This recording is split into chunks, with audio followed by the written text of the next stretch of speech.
ফেরেঙ্গা গোবিন্দ এই যে আমার সাউরাইগ্রা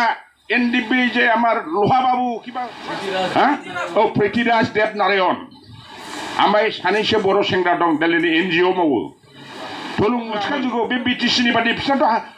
बे एबसुआ बेखौ नुनानै बारस'नायसो दा जेरै एनडिपिखौ गिलु बालु थगायनाय एलुबालु थगायनाय निजे निजे जे रन्जनक लै যাব নোৱাৰে रन्जनथ' जेलत আছে रन्जनखौ जेलनिफ्राय बोखांलायनानै दा सुक्ति खालामहैबाय रन्जनाबो बेखौ नुवाखै बे धीरेन मोनहाबो नुवाखै आबसुआथ' गेजेरनि मानसि नालाय 2020 सननि डिसेम्बरनि 23 तारिख बिपिएफनि राइटिं पेडआव बे समाव जोंहा हाग्रामा महिलारि प्रबीण बरुवा जेनेरेल सेक्रेटारि दुलाराय बर' फरायसा आफादा जातीय संगठन हिसाबै बिसोरनो लाइजाम हरदों बुझি পাইছে নাই এই কারণে ইয়াত জবৰদস্তি নকৰে এতিয়া কৈ আছে আর যে বেলা যেনেকে এটা বিষাক্ত কথা কল আমার এই যে স্টেট বিজেপির যেটো কিবা কি নাম দিলীপ শইকীয়া কি কল হা বা এই যে 6 শিডিউল থাকিব না পাই বলে 6 শিডিউল থাকে ট্রাইবেল বেগৰ কথা এটাই হ'ব কোন আইনৰ মানুহ এই দিলীপ শইকীয়াতে কৰা নাই দিলীপ শইকীয়াৰ বাবা অটল বিহাৰী বাজপেয়ী দিলীপ বিহাৰী বাবা এতিয়াও ভাৰত ৰত্ন এতিয়াও মৰা নাই দিলীপ শইকীয়া যাক সুবিধা দিছে এলকে আডৱানী এতিয়াও জীৱিত আছে ইহঁতৰ দ্বাৰা এই চুক্তিটো হোৱা এই দিলীপ শইকীয়া ইয়াত বিটিচিত কোনো লচৰ ইয়াত কৰিব নোৱাৰে আৰু কৰিলে ইয়াত বিপদ এই কাৰণে আপোনালোকৰ বিজেপিৰ জয় লাভ নাই বিজেপি যোৱা মানে একদম ইয়াত ভোট লছ কৰা নাপাবই আৰু ইহঁতৰ লছ কৰিছে যে প্ৰমোদ বড়ো কেনেকৈ গ'লে प्रमोद बरत एकदम किबा लै गल तारमाने हाफे नेवले एक्सकोर्ट होने नय इतिया प्रमोद बरो की करिले 17 বছরত তো আমার ডেভেলপ তো করিলে হাগ্রামার আমলত আপনারা কি জানেন এটো আমি খবর নয় রাইজর বুসুকা এই রাস্তাটো আছিল মইতো খুশুগর মানবরা খুশুগরপুরা সরাইবিল রাস্তা আছিল নাকি সেনগ্রে বেহে আছিল দালাং বিলাত কেনেকে আছিল লোহার জোশ আছিল না নাই সব ভাঙা জাকাতি জানালি দরদরা সব ডাঙর ডাঙর দালাংটো ভাঙা আছিল না নাই এতিয়া ওই দালাংটো কি হল আরসিসি দালাং হইছে না নাই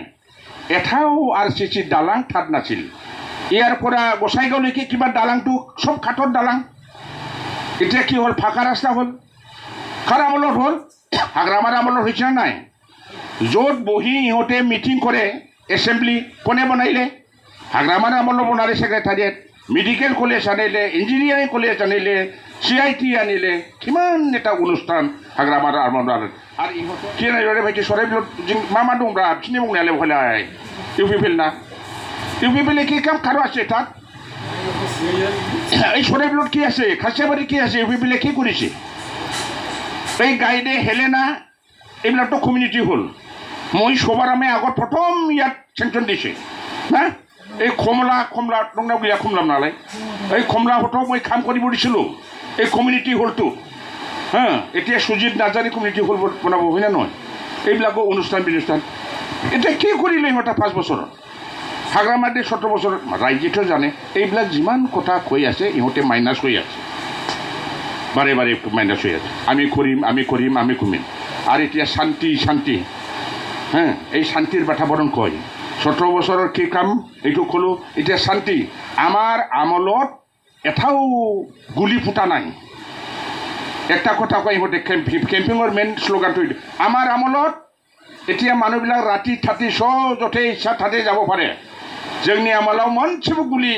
फुटियाखै आरो फाग्ला गुलि कोने फुटिब गुलि फुटाब्लाथ' सबाय नालाय मन्थ्रिब्ला এই बन्दुकটো কেনেকৈ बन्दुक फुटिब मारदांगा मानसिब्ला गाहिছিল নাই হ্যাঁ যেতিয়া হাগ্রামা সরকার আছিল আমি তো এই সরাইবিলকে আহিব নোৱাৰিছিল আমাকে মারে আহিব নোৱাৰে পুলিশ হলেও রাস্তাত বম দিব এনডিপিবলে এই উত্তরাঞ্চল বুঝি পাইছা নাই এই বর্ডার এরিয়াত নাহে আহিব নোৱাৰে এই কিছুগুটি জানে কিমান এই যে বন্দুক লৈ কিবা লৈ মারামারি করে সেই সময়তো বহুত মানুহ মারিছে ইহঁতে আর বলে এটাও গুলি ফুটা নাই হাগ্রামার আমলত ইহঁতে আন্দোলন কৰি বহুত ডিস্টার্ব করেছিল আন্দোলন হাগ্রামার ডিস্টার্ব করেছিল হাগ্রা এই যে চেয়ারম্যান কিবা যদি কাম কৰিব লাগে এই চেয়ারম্যান সাহেব গেছিম বাবু ইমান পার্সেন্ট দিব লাগবে না পার্সেন্ট শুনাছে কামৰ কাৰণে পার্সেন্ট দিব লাগে কামৰ কাৰণে কিবা ৰাস্তা যদি চেয়ারম্যানে বনাইলো এই আমাক এত পার্সেন্ট লাগিব কোনো চেয়ারম্যান পয়সা নিদিয়াকৈ টাইপ পৰা নাই সময় এতিয়া এই মানুহবিলাক যেতিয়া জমা হ'ল শান্তিটো আহিবই আৰু এই শান্তিৰ প্ৰথম পদক্ষেপ কৰি দিছে যেনে বৰফা মুছলিম গোনাं प्रथम पदकेबा एनडिपिजों सावरायहोनायनि लामाया शान्तिखौ लाबोनो जुनै होम मिनिस्ट्रिनि जेनेका आइबि थाइबि र'फोरनिफ्राय हाग्रामाया जितु नर्थ इस्ट सरकारने बहुत नामजल्ला एक्ट्रिमिस्ट किबा हय भालकै शान्ति सम्प्रीति এটা শাসন কৰি আছে हाग्रामाहे फारिब বুলি हाग्रामाखौ दायित्व हाग्रामा थ्रुदि এই যে আমার পৃথ্বীরাজ দেব নারায়ণ আমায় সাनैसो बर' सेंग्रा दं दिल्लीनि एनजिअ मावो थुलुंगामोन बेसोरखौ होम मिनिस्ट्रिया सिआइबादि म्यानमाराव थोनदों फरेनाव हाग्रामानि थ्रुयै हाग्रामाया बेसोरखौ थोनबाय दिल्लीयाव होम मिनिस्ट्रिनि थ्रुयै एनडिपि रन्जन दैमारियाथ' जमाबाय आरो बे सावरायग्रा माबाजों सावरायनानै बिसोरखौ लाबोबाय बे शान्तिनि परिबेश मेसेजखौ बिसोर हैजेनबाय दिल्लीनिफ्राय ओमफ्राय ओरैबायदि मोजां जाखाबाय सुक्तिया बे दानि बादि सुक्ति नङालै बिराद मोजां जों मोनथिखाजोबगौ बे बिटिसिनि बादि बिसोरथ' बे एबसुआ बेखौ नुनानै बारस'नायसो दा जेरै एनडिपिखौ गिलु बालु थगायनाय एलुबालु थगायनाय हाग्रामाजों लिंबोजानाय शान्ति बिसोरखौ आरो हाग्रामानि लाइनजों थाङोमोनब्ला बे सुक्तिया बिराद मोजां सुक्ति जायोमोन बिटिसिनि देरसिन सुक्ति जायोमोन किन्तु बेखौदि नेस्लाबथारा 26 तारिखआव जानांगौमोन 26आ गणतन्त्र दिवस नङा होमबा 26 तारिखआव देखौबो लायছিল किन्तु ইয়াত নহ'ল নিজে নিজে যে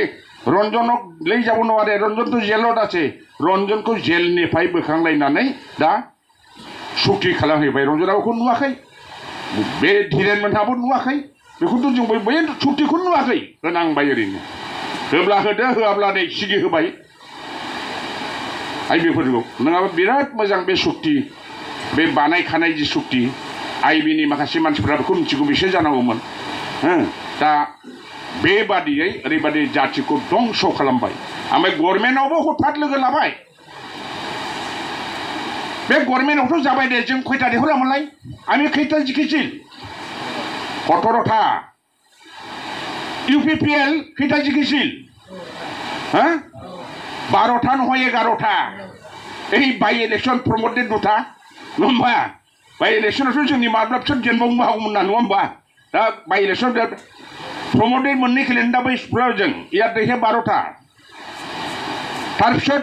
কংগ্ৰেছ জিএসপি এই যে আমার অনাবর এটা কিবালাই গভর্নমেন্ট বানালো কিন্তু दा ओरैबादि दा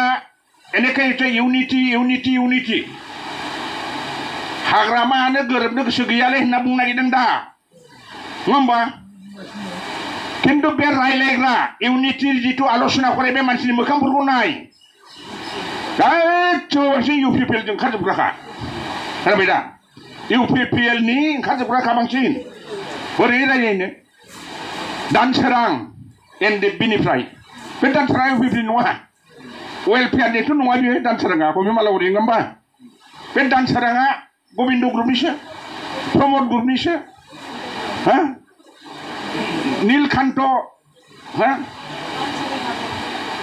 दा रन्जननि नङा दा इउपिपिएल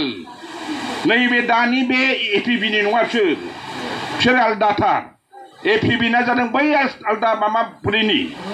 दानि रन्जन अनजालि दैमारिनि पार्टी दानाया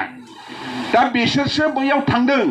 ज' जानांगौ होननानै साहित्य सभानि जोंना नैबे लांसार फंबायमोन बिसोर जिरायो नीलकान्तमोन बिसोरलाय ट्रेक्टरनि नंखाया ट्रेक्टरनि मानसि गोजा जोब ज' आच्छा गेजेरनि मानसि जा माने नाम दोननांगौ नालाय नङा होमबा दा संकट बहुत संकट इमान संकट बेसे अक्सिजेन गैला इउपिपिएलआ जादों बिसिनि अक्सिजेनसो थांनायमोन आरो बे जों बुंनाय नङा এইটো আমি কোৱা কথা নহয় বিজেপি বা ইউপিপিএল সরকারটাতে বিজেপির অক্সিজেন লৈ কৰিছে এতিয়া ইহঁতৰ জেনেৰেল সেক্रेटारि राजुर फराउलाल राजुनि खोथानिफ्राय ओंखारबाय बियो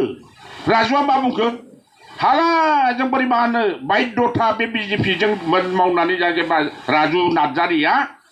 गावनो बुंनांबाय सिखार जानांबाय সেই সময়তে 2020 সনৰ 2020 सननि 23 डिसेम्बराव जों ज' जानो होननानै आबसुआथ' गेजेरनि मानसि नालाय 2020 सननि डिसेम्बरनि 23 तारिख BPF नि राइटिं पेडआव बे समाव जोंहा हाग्रामा महिलारि प्रबीण बरुवा जेनेरेल सेक्रेटारि दुलाराय बर' फरायसा आफादा जातीय संगठन हिसाबै बिसोरनो लाइजाम हरदों जे खुनु दिन जोङो बिजेपिजों लोगो जानो नाङा नोंसोरो 12 जन जों 17 जन बेसेबां जायो 12 17 बेसेबां जायो नायदो नोङो हा बेसेबां 32 जन गभर्नमेन्ट दानो जोंहा 21 जन नांगौ बबे फाग्ला सोमावनो हानोमोनखौ नङा होमबा नै दा संकटआव गोलैबाय नालाय आबसुनि दिफेन बर'मोनहा ज' जानांसिगौ होमब्ला बै समाव हाग्रामाया दे राइटिं पेडआव लिरना हरदोंमोन जातिनि सात्तआव बिटिसिर सात्तत बिटिसिर बसानर सात्तत आबसुए नेतृत्व लोक जाते आमी एकेलगे UPPL आरु BPF एकेलगे थाकी गभर्नमेन्ट करिम এই बिजेपिर লগত आमी थाकिब नालागे बे लाइजामफ्रा जोंनाव दंजोबो हरनायफ्रा माबा खालामखाबाय आं मा बुंदों 2020 नि डिसेम्बर 23 तारिख आबसुआ बे आन्चलिक आबसुफ्रा मिथिनाय नङा बिसोरखौ थगायगोन बे सेन्ट्रेल आबसुना मा हराखै होननानै नङा होमबा जों देखायगोन खिन्थु नायनो लुबैदों आंबो बुख'ना नायगोन आं बिसोरनि लाइजाम हरनायखौ बिश्वास खालामो ना खालामा डिफेन्डनो हरदोंना हराखै बे समाव हाग्रामा जोंनि पार्टिनिफ्राय खिन्थु बिसोरो बे समाव ज' जायाखै दिनैहाय गावसोरनि संकट समाव जोंनालाय सोरजों लोगो जाबावनांगौ दे जा जातिनि सात्तआव जा दा जोंनाबो जों जाया नङा जोङो बिटिसिखौ बासायनाय समाव राष्ट्रीय दलखौ जाहाथे बाव हाबहोआ कंग्रेस बिजेपि खुनु दला हाबनो मोना जोंनि आन्चलिक दल मोननै मेजर दल दं नांगौथाय मोनथामानो थाबाय अन्जलि दैबारिनि आमफ्राय प्रमद बर'नि जोंनि हाग्रामानि BPF ज' जानायाव जोंना हाग्रामाया दाबो बादा गैया जों BPF आ दाबो बादा गैया खिन्थु नोंसोराबो दला सिफायदो जोंनाबो सिफायगोन गासिबो सिफायगोन गोदान दल जागोन होमब्लासो ज' जागोन होमबा गोदान दल जानोबा मोनसेल' बहुजाति दल जायनो जा हाग्रामा बेखौ बुंदों खिन्थु नोंसोरो ज' जानोब्ला गभर्नमेन्टनिफ्राय नागारना फैनांगौ ना गभर्नमेन्टआव मन्थ्रि गैया दाबो उरखावमोनहा उरखावा बे गभर्नमेन्टनि मन्थ्रिखौ नागारना फैगोन नागारना फैयाब्लाबो जाया फाग्ला दाबो खावसेयानो बिजेपि दंथारोनो बे दलाव थानानै बिजेपिजों सरकाराव दाबो NDA आव थानानै दिल्लीयाव सानै राज्यसभा लकसभा ओजों थानानै बावहाय केबिनेट मन्थ्रि थालायनानै बिसोर जुदि दलखौ गारनानै फैयाब्ला जातियाव बोरै हाग्रामाखौ ज' जाजानो लुबैयो नोंसोरनि एब्रेनानै दंखाथारो बेखौ गारनानै फै ज' जागोन फर्मुलाया जोंना बे रायलायनाया दा ओंखायनो ज' जागोन जातिनि सात्तआवसो खिन्थु जोंना BPF आ एकला इसल' होननानै गभर्नमेन्ट दानांगौआ 26 27 जोङो दिनै गाबोन भट जायोब्ला जों मोनहैयो बेखौ जोङो रोखा